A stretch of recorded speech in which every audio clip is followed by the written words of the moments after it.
बिस्मिल्लाहिर्रहमानिर्रहीम। अस्सलाम वालेकुम। Welcome to the home kitchen and kids routine.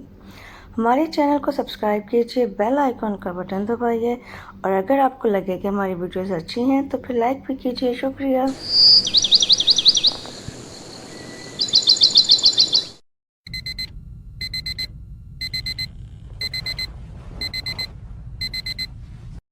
हाँ जी, तो आज मैं आपके साथ शेयर करूँगी हमारी मॉर्निंग रूटीन। जब हस्बैंड की जो है वो इवनिंग शिफ्ट चल रही होती है तो हमारी मॉर्निंग रूटीन क्या होती है। सबसे पहले उठकर मैंने जो सबसे पहला काम किया था वो था सालन बनाना, और आज जो मैंने सालन बनाया था वो है गोभी गोश्त का।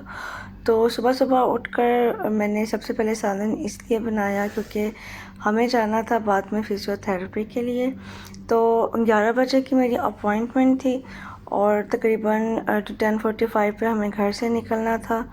तो उससे पहले उठकर मुझे सब्ज़ी भी काटनी थी, सालन बनाना था, बच्चों को जगाना था, उनको नहलाना धुलाना तैयार करना था, हल्का फुल्का कुछ खिलाना पिलाना था, ताकि वहाँ पर, क्योंकि 1 घंटा हमें बड़े आराम से वहाँ पर हॉस्पिटल में लग जाता है, तो फिर बच्चों को कुछ खिला पिला कर लेके जाना ज़रूरी था। तो सबसे पहले मैंने सब्ज़ी कट की, उसकी तैयारी स्टार्ट की। तो इसकी कंप्लीट रेसिपी जो है वो आपको अलग से मिल जाएगी। उसका जो लिंक है वो ऊपर मैं आई बॉक्स में डाल रही हूँ, वहाँ से आप इसका लिंक लेके इसकी कंप्लीट स्लोली और धीरे धीरे चलने वाली रेसिपी भी वहाँ पर आप देख सकेंगे। अभी तो मैं इसको फास्ट फॉरवर्ड में चला रही हूँ ताकि जो वीडियो है वो ज़्यादा लंबी ना हो जाए। तो गोभी गोश्त में मैंने साथ में एक आलू भी ऐड किया बच्चों की वजह से, क्योंकि बच्चों को जो है खाली सब्ज़ी जो है वो पसंद नहीं आती, तो साथ में अगर आलू डाल दिया जाए तो बच्चे खुश होकर वो चीज़ खा लेते हैं। तो सब्ज़ी को मैंने कुक होने के लिए रख दिया और साथ में मैंने शेक बना लिया बनाना का, जो मैं बच्चों को जो है वो पिला दूँगी। थोड़ा बहुत घर से पी के चले जाएंगे, बाकी मैं बॉटल में डालकर साथ ले जाऊँगी तो बच्चे वहाँ पर पी लेंगे। तो अब हम चलते हैं हॉस्पिटल।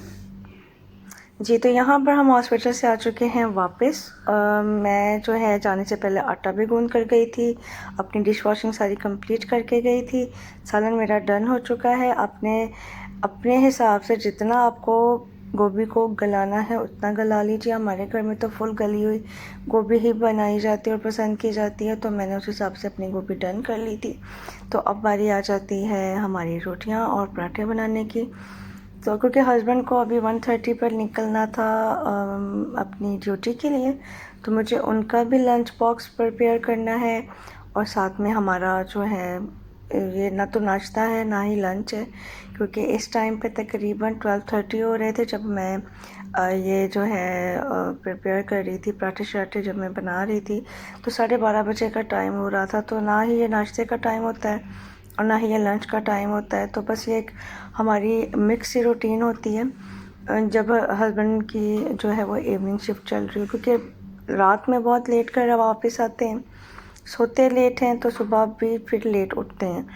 तो यहाँ पर मैं सबसे पहले हस्बैंड के लिए बना रही हूँ रोटियाँ, जो मैं उनको लंच में दूँगी। इनको बनाकर मैं पैक कर दूँगी।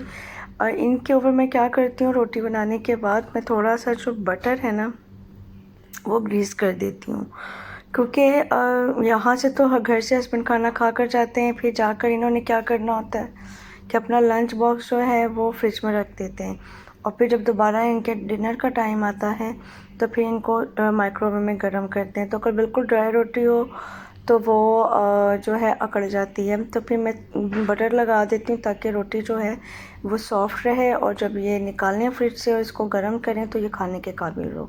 तो हस्बैंड की रोटियां तो बन गई थी, तो अब बारी आ चुकी है पराठों की। एक पराठा चला गया है तवे के ऊपर, तो मैं आपको ज़रा थोड़ा सा नज़दीक से थोड़ा स्लो रख कर बताती हूँ कि मैंने पेड़ा कैसे किया।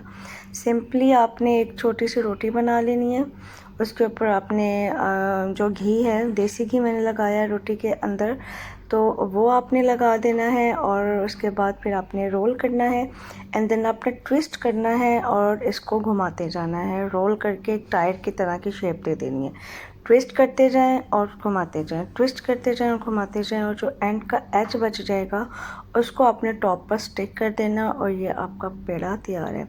इतनी ज़्यादा वैरायटी है ना पराठों की, और मैं पता नहीं किस किस तरीके के पराठे बना बना कर अपने बच्चों को जो है और अपने हस्बैंड को, अपनी फैमिली को खिलाती हूँ।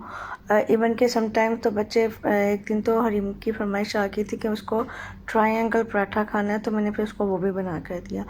तो मीन्स बच्चों को खिलाने के लिए तो ये सब कुछ करना पड़ता है, लेकिन इनके पराठों की बहुत सारी वैरायटी है।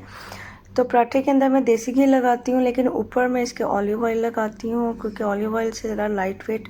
ये जो मैं ऑलिव ऑयल यूज़ कर रही हूँ ये कुकिंग के लिए जो ऑलिव ऑयल होता है ये वो वाला है, एक्स्ट्रा वर्जिन ऑयल नहीं है, क्योंकि वो तो जस्ट ऑन ड्रेसिंग वगैरह में यूज़ कर सकते हैं।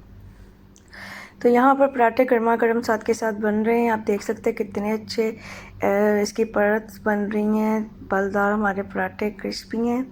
आटा क्योंकि बिल्कुल फ्रेश गूंदा हुआ था तो ज़रा थोड़े ज़्यादा क्रिस्पी पराठे बनते हैं जो फ्रेश गूंदे हुए आटे के। पराठे हमारे डन हो चुके हैं, सालन भी हमारा बनकर तैयार हो चुका है। गर्मा गर्म पराठे और सालन में सर्व करूँगी अब, और यहाँ पर हम खाना खाएंगे। खाना खाने के बाद जो है फिर मैं बाकी कामों की तरफ आऊँगी। तो इस रेसिपी को आप लाजमी ट्राई करिएगा, मेरी गारंटी है कि आपका सालन बहुत ज़्यादा मज़े का बनेगा, और बिल्कुल जो है ना मतलब कि आपको खा के मज़ा आ जाएगा इंशाल्लाह ताला।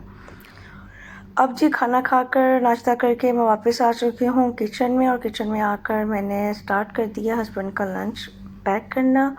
तो यहाँ पर जो है लंच बॉक्स के अंदर मैं रखूँगी उनका सालन, साथ में रोटी और रायता चला गया, और मैंने उनके लिए थोड़ी सी फ्रूट चाट बनाई थी वो है, और थोड़े से नट्स हैं। ये सब कुछ मैं उनके लिए लंच बॉक्स में पैक कर रही हूँ। और इसके अलावा जो है ये मेरे पास लेफ़्ट ओवर सालन और पास्ता पड़ा हुआ है, ये भी मैंने पैक कर दिया, क्योंकि हमारे करीब ही एक फ्रिज है जहाँ पर हम ये चीज़ें रख देते, क्योंकि फिर जब खाई नहीं जाती तो वेस्ट भी नहीं करनी चाहिए। तो वो फ्रिज है हमारे पास जिसके अंदर हम जाकर जो है इस तरह से कुछ भी हम पार्सल्स बना कर रख देते हैं।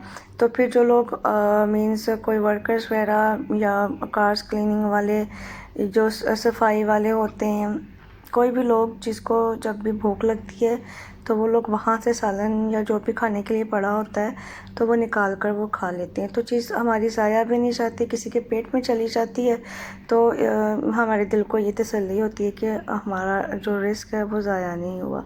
क्योंकि चाहे जितनी मर्ज़ी थोड़ी बना लें चीज़, फिर भी लाजमी जो है वो बच जाती है। तो यहाँ पर मैंने हस्बैंड को लंच बनाकर उनका मैंने रख दिया है। अभी 10 मिनट हैं उनके ड्यूटी में जाने के, तो मैंने सोचा कि उस टाइम में मैं तो अपनी चाय बनाती हूँ और साथ ही में मैं अपनी डिश वॉशिंग कंप्लीट कर लेती हूँ, किचन साफ़ कर लेती हूँ, और फिर मैं अपनी चाय बनाकर उसको पीऊँगी। इसके बाद जो करने वाले काम हैं मेरे कि मैं कुछ देर रेस्ट करूँगी, और क्योंकि बच्चों को मैंने सुबह ही नहला लिया था, इसलिए बच्चों को नहलाने वाला काम भी अभी नहीं है। तो मैं चाय पीकर थोड़ी देर रेस्ट करूँगी, और उसके बाद मैं घर की क्लीनिंग और फिर शाम तक के बाकी भी जो काम है अब वो मैं मुकम्मल कर लूँगी। तो ये तो जस्ट सुबह की रूटीन थी।